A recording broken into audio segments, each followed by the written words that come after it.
Good morning to all. Last క్లాస్లో మనం different type of paper క్రోమటోగ్రఫీస్ గురించి డిస్కస్ చేసామండి.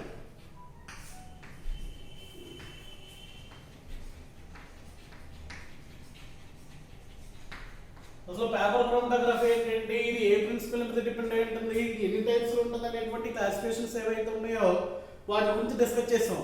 డిస్కస్ చేసి దానికి రిలేటెడ్ ఉన్నటువంటి డిఫరెంట్ టైప్ ఆఫ్ వీడియోస్ కూడా మీకు అప్లోడ్ చేయడం జరిగిందండి. ఇందులో పేపర్ క్రోమటోగ్రఫీలో 1 డైమెన్షనల్ 2 డైమెన్షనల్ అనేటువంటి 2 టైప్స్ గురించి డిస్కస్ చేసామండి. 1 డైమెన్షనల్లో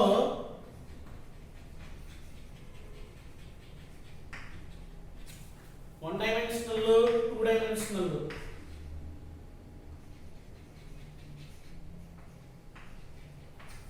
వన్ డైమెన్షన్లో మళ్ళీ ఎలా చూసామండి 3 టైప్స్ కింద మళ్ళీ క్లాసిఫై చేసాం. ఏంటది? Ascending chromatography, ascending and descending and circular or radial. Circular or radial chromatography కింద దీనికి సంబంధించినటువంటి విషయాలు ఏవైతే ఉన్నాయో వాటి గురించి డిస్కస్ చేశారు. అంటే ఇక్కడ అసెండింగ్ క్రోమటోగ్రఫీ కానీ డిసెండింగ్ క్రోమటోగ్రఫీలో కానీ ఏం జరుగుతుంది అంటే అక్కడ వాట్మన్ ఫిల్టర్ పేపర్ ఏదైతే ఉందో అది అసెండింగ్ లో ఏ రకంగా జరుగుతుంది అని ఇప్పుడు మనం చూసినట్లయితే ఫ్రమ్ బాటమ్ టు టాప్ జరుగుతుంది ఫ్లో అనేటువంటి. డిసెండింగ్ ఏమైంది టాప్ టు బాటమ్ అనేటువంటి జరుగుతుంది. అదే రేడియల్ క్రోమటోగ్రఫీ చూసినట్లయితే ఒక విక్ ఉంటుంది, దాని ఉండే ఇలాగా ఈ రకంగా ఈ యొక్క ఫ్లో అనేటువంటి జరుగుతుందని నేర్చుకున్నాం. బట్ మనకి ఒక ఆర్ఎఫ్ వాల్యూస్ అనేటువంటివి మోన్ నెంబర్ ఆఫ్ ఆర్ఎఫ్ వాల్యూ అనేటువంటి ఉన్నప్పుడు కాంపోనెంట్స్ లో అంటే చాలా చాలా లైట్ వేరియేషన్ లో ఉన్నప్పుడు ఏ రకమైనటువంటి పేపర్ క్రోమటోగ్రఫీ ఇచ్చేయాలి అంటే అప్పుడు మనకి ఇక్కడ సెపరేట్ చేయడం చాలా చాలా కష్టమే. ఇప్పుడు 1 డైమెన్షనల్ లో సెపరేట్ చేయడం కష్టం. ఫస్ట్ సపోజ్ ఒక 4 కాంపోనెంట్స్ ఉన్నాయి. ఆ 4 కాంపోనెంట్స్ యొక్క ఆర్ఎఫ్ వాల్యూస్ ఏవైతే ఉన్నాయో అవి చాలా అప్రాక్సిమేట్ గా 0.001 వేరియేషన్ లో ఉన్నాయి అనుకోండి. అలాంటి టైంలో ఈ యొక్క 1 డైమెన్షనల్ క్రోమటోగ్రఫీ అనేటువంటిది మనకి యూజ్ అవుతుంది. ఆ సెపరేషన్ అనేటువంటిది చాలా చాలా కష్టమైపోద్ది. అలాంటి సిచ్యువేషన్ లో ఈ యొక్క కాంపోనెంట్ సెపరేట్ చేయడానికి మనం చూస్ చేసుకున్నటువంటి ఆల్టర్నేటివ్ మెథడ్ ఏంటంటే 2 డైమెన్షనల్ పేపర్ క్రోమటోగ్రఫీ అండి. ఏంటి 2 డైమెన్షనల్ పేపర్ క్రోమటోగ్రఫీ యొక్క యూజ్ అనేటువంటి దాన్ని చూసినట్లయితే ఆర్ఎఫ్ వాల్యూస్ ఏవైతే ఉన్నాయో అవి చాలా లీస్ట్ వేరియేషన్ ఉన్నప్పుడు అటువంటివి మనం ఈ యొక్క 2 డైమెన్షనల్ క్రోమటోగ్రఫీని యూజ్ చేసి ఈజీగా సెపరేట్ చేయొచ్చండి. ఇక్కడ సెపరేట్ చేయడానికి 2 టైప్స్ ఆఫ్ మొబైల్ ఫేజ్ ని సెలెక్ట్ చేసుకుంటామండి. First 2 types of mobile phase ని సెలెక్ట్ చేసుకుంటాం. ఫస్ట్ ఒక మొబైల్ ఫేజ్ ఉంటది and second another mobile phase ఉంటది. ఇలాగా 2 మొబైల్ ఫేజ్ లో మనం ఇది వచ్చేయడం వల్ల డిఫరెంట్ టైప్ లో మనం దాన్ని సెపరేట్ చేయొచ్చు. అది ఏ రకంగా సెపరేట్ చేయొచ్చు, ఆర్ఎఫ్ వాల్యూస్ ని ఏ రకంగా ఐడెంటిఫై చేయొచ్చు అనేటువంటి 2 డైమెన్షన్ ఒకసారి చూసినట్లయితే ఫస్ట్ సపోజ్ ఒక 4 కాంపోనెంట్స్ ఉండిపోయి ఒక మిక్చర్ లో దాన్ని ఎలా సెపరేట్ చేద్దాం ఒకసారి ఎక్స్పెరిమెంటల్ గా చూద్దాం. సపోజ్ ఒక వాట్మెన్ ఫిల్టర్ పేపర్ ఏదైతే ఉందో దాన్ని ఇలా రెక్టాంగులర్ షేప్ లో కట్ చేసి దానికి ఏ బి సి డి అనేటువంటి ఒక 4 కాంపోనెంట్స్ సెలెక్ట్ చేసుకున్నాం. నేమ్స్ ఇచ్చి ఇప్పుడు దీనికి ఒక పెన్సిల్ తో ఒక ఏంటిది లైన్ డ్రా చేసి మనకి ఇక్కడ ఆ యొక్క కాంపోనెంట్ మిక్చర్ ఏదైతే ఉందో ఆ మిక్చర్ ని స్పాట్ పెట్టి దీన్ని ఒక మిక్చర్ మొబైల్ ఫేజ్ ఏదైతే ఉందో దాంట్లో ప్లేస్ చేసామండి. యాక్చువల్గా మనం మొబైల్ ఫేజ్ ఏది తీసుకుంటాం అంటే ఫస్ట్ స్టెప్ లో ఎన్హాన్సర్ తీసుకుంటారండి. ఫస్ట్ మొబైల్ ఫేజ్ ఏం తీసుకుంటాం అంటే ఫస్ట్ సపోజ్ ఎన్హాన్సర్ తీసుకుందాం.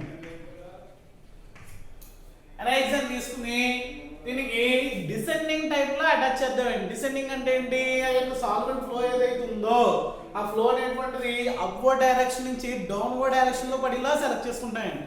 అంటే ఒక జార్ ఏదైతే ఉందో దానికి ఒక క్యాపిలరీ ట్యూబ్ యాక్షన్ తో ఒక పట్టికి దీన్ని రోల్ చేసి ఇలా మనకి చేశాను. దీన్ని ప్లే చేసి దీన్ని తీసుకొచ్చి దీంట్లో ప్లే చేసినట్లయితే ఇది ఇలా ఉంది. ఇది ఇనిషియల్ గా ఉంది ఏబిసి. ఇనిషియల్ గా ఉన్నటువంటిది ఏదైతే ఉందో మన ఎగ్జామ్ మొబైల్ ఫేజ్ లో పెట్టగానే ఏం జరిగింది అనేటువంటి దాన్ని చూసినట్లయితే ఈ రకమైనటువంటి ఒక సెపరేషన్ కనిపిస్తుంది. సపోజ్ ఏబిసిడి ఆ మొబైల్ ఫేజ్ అనేటువంటిది ఇలాగ డౌన్వర్డ్ డైరెక్షన్ లో మనకి డిసెండింగ్ క్రోమటోగ్రఫీ వైజ్ లో స్ప్లిట్ అయినట్లయితే దీని మీద ఉన్నటువంటి స్పాట్లు ఏవైతే ఉన్నాయో అవి ఈ రకంగా కనబడతాయి. ఫస్ట్ సపోజ్ త్రీ కాంపోనెంట్స్ యొక్క మిక్చర్ కింద ఉందనుకుందామండి. 3 కాంపోనెంట్స్ యొక్క మిక్చర్ కింద ఇలాగా ఉంది అనుకున్న టైంలో మనం చూసినట్లయితే ఇది ఫస్ట్ స్టేజ్ ఏదైతే ఉందో ఫస్ట్ మొబైల్ ఫేజ్ లో డిప్ చేసినప్పుడు మనకు వచ్చినటువంటి వేరియేషన్. ఇప్పుడు ఇదే ఒక ఆపరేటర్ తీసుకుని దీన్ని 90 degrees రొటేట్ చేస్తామండి. 90 degrees రొటేషన్ లో పెట్టినట్లయితే అప్పుడు ఎలా వస్తుందంటే ఏసీని బేస్గా తీసుకుంటామండి. అప్పుడు ఎలా వస్తుంది దాన్ని చూసినట్లయితే ఇది ఇక్కడ ఏసీ అని తీసుకున్నట్లయితే మనకి ఏం వస్తుందండి, ఇక్కడ ఇది ఇలా రొటేట్ చేసినట్లయితే ఒక 90 degrees ఇక్కడ ఏసీ వెళ్ళింది అండ్ డిబి అనేటువంటిది ఇలా వచ్చిన తర్వాత మనకి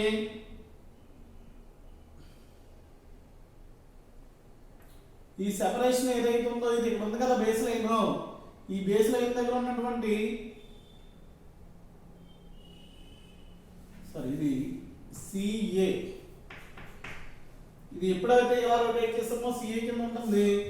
ఇది ఎప్పుడైతే ఇలా ఉందో ఈ సెపరేషన్ అనేటువంటిది ఏం జరుగుతుందంటే చాలా ర్యాపిడ్ గా జరుగుతుందండి. ఇలాగా మనకి ఈ రకమైనటువంటి స్ప్లిట్టింగ్ కింద కనబడుతుంది. అంటే ఇక్కడ దీనికి ఉన్నటువంటి వేరియేషన్ ఏంటంటే ఇక్కడ ఆర్ఎఫ్ వాల్యూస్ ఏవైతే ఉన్నాయో అవి చాలా క్లియర్ గా వస్తాయండి. ఎప్పుడు 90 degrees రొటేషన్ చేసినట్లయితే అంటే ఫైనల్ లో అవుట్పుట్ చూసినట్లయితే దీన్ని తీసేసి దాన్ని మనం ఏదైతే స్టార్టింగ్ లో ఉందో ఇందులో ప్లే చేసినట్లయితే నీకు ఫైనల్ గా అవుట్పుట్ ఎలా వచ్చింది ఈ రకమైనటువంటి వేరియేషన్ తో దీన్ని ట్రై చేసినట్లయితే నిన్హైడ్రిన్ ప్లే చేయలేదు. దీని మీద ఏం ప్లే చేయాలి, నిన్హైడ్రిన్ అనేటువంటి ప్లే చేసినట్లయితే నిన్హైడ్రిన్ ఏదైతే ఉందో దాని మీద స్ప్రే చేసినట్లయితే మనకి ఈ యొక్క స్పాట్స్ ఏవైతే ఉన్నాయో ఆ స్పాట్స్ అనేటువంటివి చాలా క్లియర్ గా కనబడతాయి.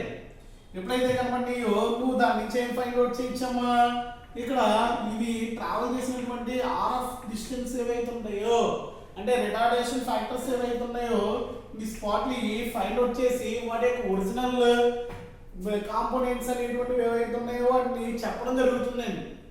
ఈ రకంగా మనకి 2 డైమెన్షనల్ వల్ల వచ్చినటువంటి యూజ్ ఏంటి అనేటువంటి దాన్ని చూసినప్పుడు ఏంటి అంటే ఆర్ఎఫ్ వాల్యూస్ అనేటువంటివి లీస్ట్ వేరియేషన్ ఉన్నట్లయితే వాటిని అలా 90 degrees రొటేట్ చేయడం వల్ల ఏంటంటే ఈ యొక్క స్ప్లిట్టింగ్ అనేటువంటిది చాలా క్లియర్ గా కనబడుతుంది. అలా స్ప్లిట్ చేయడం వల్ల ఏంటంటే ఆ సెపరేషన్ అనేటువంటిది చాలా యాక్యురేట్ గా జరిగి అక్కడ మనకి స్పాటింగ్ కూడా ఎక్కువ ఛాన్స్ ఉంటుందండి. అప్పుడు ఆర్ఎఫ్ వాల్యూస్ ని నువ్వు ఈజీగా మెథడ్ చేయడానికి ఛాన్సెస్ ఉంటాయి. ఇలాగా మనకి ఏదైనా కాంపౌండ్ సంబంధించి చూసినట్లయితే ఈ రకంగా మన ఆ యొక్క 2 డైమెన్షనల్ క్రోమటోగ్రఫీ ఇచ్చేసి ఒక 2 డైమెన్షనల్ పేపర్ క్రోమటోగ్రఫీ ఇచ్చేసి మనం ఆ కాంపౌండ్స్ ని సెపరేట్ చేయొచ్చు. ఇది అసలు పేపర్ క్రోమటోగ్రఫీ యొక్క యూజ్ ఏంటి, దీని యొక్క అప్లికేషన్స్ ఏంటి అనేటువంటిది చూసినప్పుడు దీనికి మేజర్ గా 3 అప్లికేషన్స్ ఉన్నాయండి. ఆ 3 అప్లికేషన్స్ ఏంటి అనేటువంటిది ఒకసారి చూద్దాం. 3 అప్లికేషన్స్ ఏంటి అంటే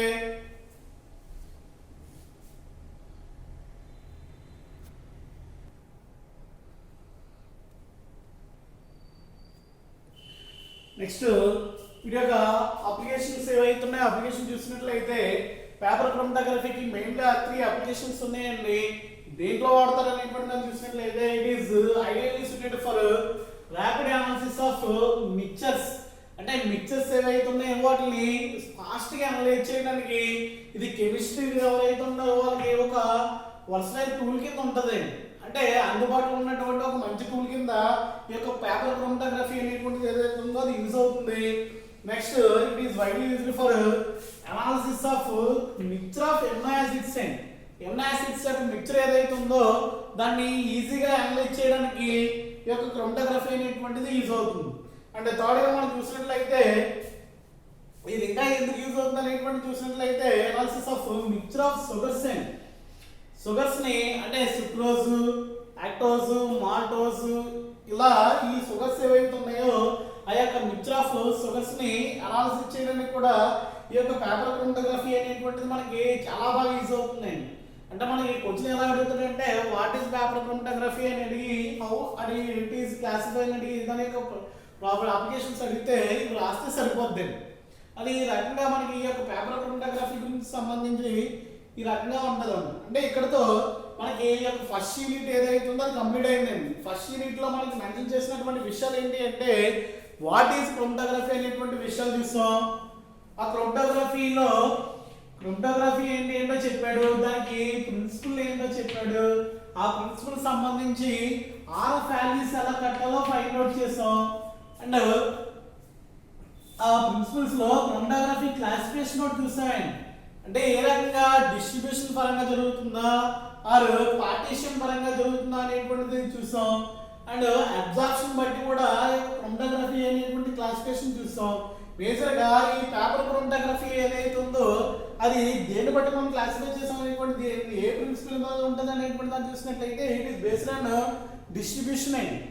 డిస్ట్రిబ్యూషన్ ఆఫ్ పార్టీషన్ కోఎఫిషియంట్. అంటే పార్టీషన్ ఏ రకంగా జరుగుతుంది అనేటువంటి మెయిన్ ఫినామినా అనేది ఇది డిపెండ్ అయ్యింది అనేటువంటి విషయం గురించి మనం స్టడీ చేసామండి. ఆ తర్వాత అబ్జార్ప్షన్ క్రోమటోగ్రఫీ ఉంటుంది. అబ్జార్ప్షన్ క్రోమటోగ్రఫీ అనేటువంటిది దాని యొక్క క్లాసిఫికేషన్ చూసినట్లయితే అదంతా కూడా సెకండ్ యూనిట్ లో మాట్లాడతామండి. మనం ఫస్ట్ యూనిట్ లో మాట్లాడినటువంటి విషయాలు ఏంటి అంటే క్రోమటోగ్రఫీ ఏంటి, ఈ క్రోమటోగ్రఫీ క్లాసిఫికేషన్ ఏంటి, వీటిని ఏ రకంగా ఏ ప్రిన్సిపల్ మీద క్లాసిఫై చేసాం అనేటువంటి దాన్ని చెప్పాడు. ఆ క్లాసిఫికేషన్ అయిపోయిన తర్వాత ఆర్ఎఫ్ వాల్యూ అంటే ఏంటి, ఆర్ఎఫ్ వాల్యూస్ ని ఎఫెక్ట్ చేసేటువంటి ఫ్యాక్టర్స్ ఏంటి అనేటువంటి మాట్లాడాం. ఆ తర్వాత దీంట్లో ఉన్నటువంటి పార్టీషన్ లో ఉన్నటువంటి పేపర్ క్రోమటోగ్రఫీ అనేటువంటి ఒక టైప్ ఆఫ్ క్రోమటోగ్రఫీ టెక్నిక్ గురించి డిస్కస్ చేయడం జరిగింది. ఈ యొక్క పేపర్ క్రోమటోగ్రఫీలో ఎన్ని టైప్స్ ఉంటాయి, దీని యొక్క అప్లికేషన్ ఏంటి, దీని యొక్క యూజెస్ ఏంటి, అంటే దీని యొక్క ప్రిన్సిపల్ ఏంటి అనేటువంటి దాన్ని చూసాం. అంటే దీంట్లో మళ్ళీ 2 టైప్స్ కింద క్లాసిఫై చేసాం. 1 డైమెన్షనల్ 2 డైమెన్షనల్ లో అన్నాం. 1 డైమెన్షనల్ లో అసెండింగ్ ఉంది, డిసెండింగ్ ఉంది అండ్ రేడియల్ ఉంది. It is nothing but circular chromatography ఉంది. అదే 2 డైమెన్షనల్ లో చూసినట్లయితే 1 డైమెన్షనల్ కి 2 డైమెన్షనల్ కి ఉన్నటువంటి వేరియేషన్ ఏంటి అంటే ఆర్ఎఫ్ వాల్యూస్ ఏవైతే దగ్గరగా ఉంటాయో దాన్ని ఆ కాంపోనెంట్ సెపరేట్ చేయడానికి మనం 2 డైమెన్షనల్ అనేటువంటి సెలెక్ట్ చేసుకున్నాం. 1 డైమెన్షనల్ అనేటువంటిది మనకి అది యాప్ట్ కాదు. ఎందుకంటే ఆ యొక్క ఆర్ఎఫ్ వాల్యూస్ అనేటువంటి ఒకదానితో ఒకటి మిక్స్ అయిపోతాయి కాబట్టి సెపరేషన్ అనేటువంటి ప్రాబ్లం అక్కడ అసెండింగ్ లో కానీ డిసెండింగ్ లో కానీ in the case of 1 dimensional లో మనం ఒకే మొబైల్ ఫేస్ ఇచ్చేసి ఏ యొక్క కాంపోనెంట్స్ అన్నిటిని సెపరేట్ చేయడం జరిగిందండి. But in the case of 2 dimensional క్రోమటోగ్రఫీలో ఏం చేస్తున్నాం, సమ్ ప్రిన్సిపల్ వరకు ఫస్ట్ మొబైల్ ఫేస్ ఏదైతే ఉందో దాన్ని యూజ్ చేస్తాం. అది అక్కడ వచ్చేసి జస్ట్ సెపరేట్ అయిన తర్వాత మళ్ళీ దాన్ని ఆ యొక్క క్రోమటోగ్రామ్ ఏదైతే ఉందో దాన్ని 90 degrees రొటేట్ చేసి మళ్ళీ దాన్ని సెకండ్ మొబైల్ ఫేజ్ ఏదైతే ఉందో దాంట్లో ప్లేస్ చేస్తాం. ఆ యొక్క సెకండ్ మొబైల్ ఫేజ్ లో ప్లేస్ చేయడం వల్ల ఏం జరుగుతుంది అంటే ఆ యొక్క సెపరేషన్ అనేటువంటిది యాక్యురేట్ గా జరిగి ఆ యొక్క స్ప్లిట్టింగ్ అనేటువంటిది మళ్ళీ డిఫరెంట్ గా జరగడానికి అవకాశం ఉందండి. అలా జరిగి ఆ యొక్క ఆర్ఎఫ్ వాల్యూస్ అనేటువంటి మనకి యాప్ట్ గా రావడానికి అవకాశం ఉంది. ఇలాగా ఆ యొక్క అబ్జార్ప్షన్ క్రోమటోగ్రఫీ 2 డైమెన్షనల్ క్రోమటోగ్రఫీలో మనకి మెయిన్ యూజ్ అది. తర్వాత దీని యొక్క అప్లికేషన్స్ ఏవైతే ఉన్నాయో దీనిలో అప్లికేషన్ చూసినట్లయితే 3 అప్లికేషన్స్ మిక్చర్ ఏవైతే ఉన్నాయో వాటిని సెపరేట్ చేయడం అనేటువంటిది మెయిన్ ఏం కింద ఉంది. అందువల్ల కెమిస్ట్రీలు ఎవరైతే ఉన్నారో వాళ్ళకి ఇది మంచి ఒక టూల్ కింద యూజ్ అవుతుంది. అండ్ ఎమినో యాసిడ్స్ ఏవైతే ఉన్నాయో వాటిని సెపరేట్ చేయడానికి దీన్ని వాడుకుంటాం. అలాగే మిక్చర్ ఆఫ్ షుగర్స్ ఏవైతే ఉన్నాయో ఆ మిక్చర్స్ ని కూడా ఈ యొక్క పేపర్ క్రోమటోగ్రఫీ యూజ్ చేసి ఈజీగా సెపరేట్ చేయొచ్చు అని చెప్తున్నాను. ఇలాగా ఇక్కడతో ఈ యొక్క ఫస్ట్ యూనిట్ ఏదైతే ఉందో క్రోమటోగ్రఫీలో అది కంప్లీట్ అయిందండి. సెకండ్ యూనిట్ లో ఆ యొక్క అబ్జార్ప్షన్ క్రోమటోగ్రఫీ అంటే ఏంటి, దాంట్లో ఉన్నటువంటి 3 టైప్స్ ఉంటాయండి. థిన్ లేయర్ క్రోమటోగ్రఫీ అంటే ఏంటి, కాలం క్రోమటోగ్రఫీ అంటే ఏంటి అండ్ హెచ్పిఎల్సి అంటే ఏంటి అనేటువంటి 3 టైప్ ఆఫ్ క్రోమటోగ్రఫీ టెక్నిక్స్ గురించి మనం సెకండ్ యూనిట్ లో రేపు క్లాస్ నుంచి నేర్చుకుందాం. ఇక్కడతో ఈ యొక్క ఫస్ట్ కంటెంట్ ఏదైతే ఉందో అది కంప్లీట్ గా అయిపోయినట్టేనండి. రేపు క్లాస్లో సెకండ్ యూనిట్ ఏదైతుందో దాని నుంచి డిస్కస్ చేద్దాం. మీకు ఈ యొక్క ఫస్ట్ యూనిట్లో ఏమన్నా డౌట్స్ కానీ ఏమన్నా ప్రాబ్లమ్స్ ఏమన్నా ఉంటే మీకు మ్యాక్సిమం దీనికి సంబంధించినటువంటి వీడియోస్ అన్ని కూడా అప్లోడ్ చేయడం జరుగుతుందండి. ఈరోజు క్రోమటోగ్రఫీకి సంబంధించి ఒక ఎంటైర్ క్లాస్ ఒకటి ఉంటుంది తెలుగులో, అది కూడా మీకు అప్లోడ్ చేస్తాను నేను. అది చూసిన తర్వాత ఇంకా విజువల్గా మీరు ఇంకా క్రోమటోగ్రఫీ సంబంధించి డిఫరెంట్ టైప్ ఆఫ్ వీడియోస్ ఉంటాయి. అసెండింగ్ ఎలా జరుగుతుంది, ఎక్స్పెరిమెంటల్గా మనకి యూట్యూబ్లో బోల్ వీడియోస్ ఉంటాయి. ఆ ఎక్స్పెరిమెంట్స్ అన్ని కూడా ఒకసారి విజువల్గా మీరు చూసినట్లయితే ఈ యొక్క క్రోమటోగ్రఫీ మీద ఒక ఐడియా వస్తుంది. అది దానికి సంబంధించినటువంటి లింక్లన్నీ కూడా నేను షేర్ చేస్తున్నాను, చూస్తూ ఉండండి. చూస్తేనే కానీ ఎక్స్పెరిమెంటల్గా మనం హ్యాండిల్ చేస్తే కానీ ఈ యొక్క క్రోమటోగ్రఫీ అనేటువంటిది మనకి సింక్ అవ్వదండి.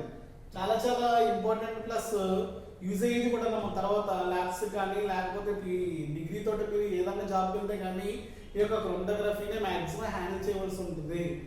ఇది ఇక్కడతో ఈ యొక్క ఫస్ట్ కంటెంట్ ఏదైతే ఉందో అది కంప్లీట్ అయిపోయింది. దీనికి సంబంధించినటువంటి రిలేటెడ్ వీడియోస్ ఏవైతే ఉన్నాయో అన్నీ కూడా మీకు నేను అప్లోడ్ చేస్తున్నాయి, చూస్తుండే. ఓకే, నెక్స్ట్ క్లాస్లో ఈ యొక్క సెకండ్ యూనిట్ ఏదైతే ఉందో దాని గురించి డిస్కస్ చేద్దాం.